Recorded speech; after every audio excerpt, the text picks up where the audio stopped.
კალაძემ კორუფციულ სკანდალთან დაკავშირებით საუბარს არჩია, რომ მედიასთან კომენტარი შეეწყვიტა და გასული იყო აღარ ეპასუხა კითხვებზე.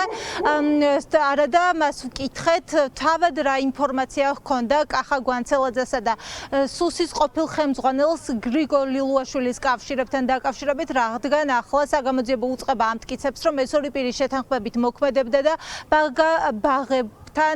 იმ კომპანიებთან თანამშრომლობდნენ და ეგრეთ წოდებულ ატკატებს იღებდნენ, ვისაც შეკვეთებს აძლევდა ბაღაბაღების სააგენტო. ამაზე პასუხები ვერ მოვისმინეთ, კალაძისგან ვერც ის ვერ მოვისმინეთ, საგამოძიებო უწყება მის ხელთ არსებული ინფორმაციით დაინტერესდა თუ არა და გამოიკითხა თუ არა, როგორც უკვე გითხარით, მან ამჯობინა, რომ შეეწყვიტა კომენტარი, მცირე კომენტარი შემოიფარგლა მხოლოდ და დატოვა თბილისის საკრებულო. ერთ-ერთი ეპიზოდი არის სწორედ ბაღებიდან თანხების მოპარვა, ირკვევა, რომ ბაღების მაშინდელ ხელმძღვანელთან ერთად მოქმედებდა ლილუაშვილი გამოძიების მტკიცებით და ბავშვებისთვის განკუთვნილ ფულს იპარავდნენ კონკრეტულ კომპანიებთან გარიგებებში შედიოდნენ. ეს ხდებოდა წლების განმავლობაში. თქვენი დანიშნული იყო იმ შემთხვევაში ბაღების მაშინდელი ხელმძღვანელი, თქვენ გადაამოწმეთ მერიამ თუ არა საკრებულოში მოვიკითხეთ და აქ დარღვევა ვერ დააფიქსირეს. გამოძიება მიმდინარეობს ყველა მიმართულებით.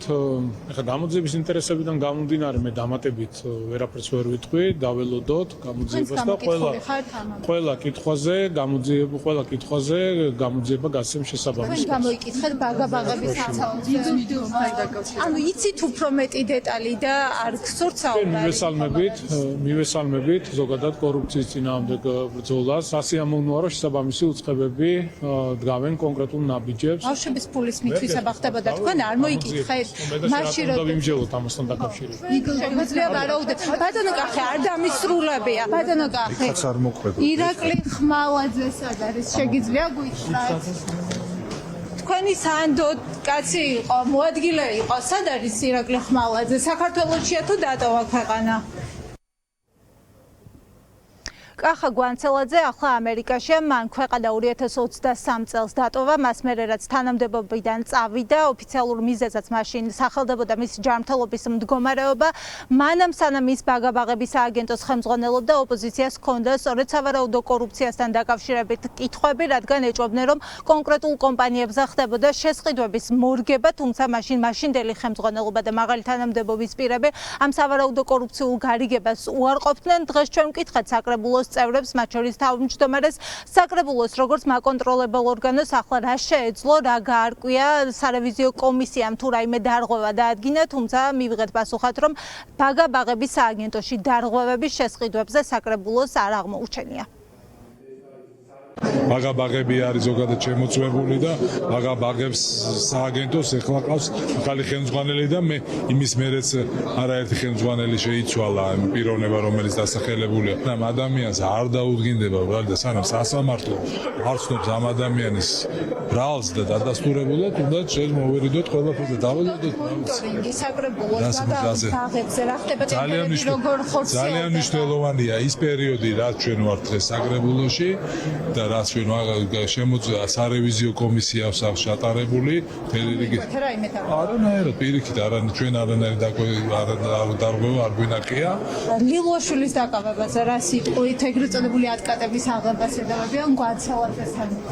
დაკავებაზე მე რა უნდა თქვა, პროკურატურამ თქვა, ბაღებში არსებული სიტუაცია რომ შეაფასოს ამისი ვალდებულება თბილისის საკრებულოს შეიძლება ანგარიშებს.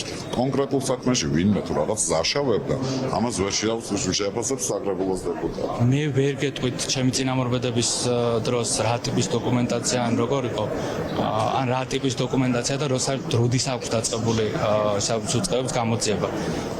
ამიტომ ვერანაირ დეტალს ვერ გეტყვით, გარდა იმისა, რაც საჯაროდ იქნება. თუმცა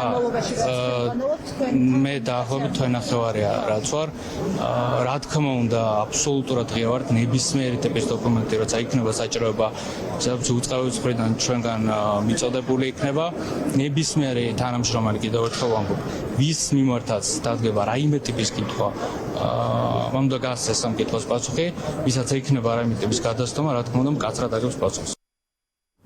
სახელმწიფო უსაფრთხოების სამსახურის მტკიცებით გრიგოლ ლილუაშვილი ბაგა ბაღების სააგენტოს ყოფილ ხელმძღვანელს მფარველობდა კახა გვანცელაძეს. უსაფრთხოების სამსახურის ინფორმაციით ასევე ბრალი წარედგინა ეგრეთ წოდებული ატკატების აღების საქმეზე.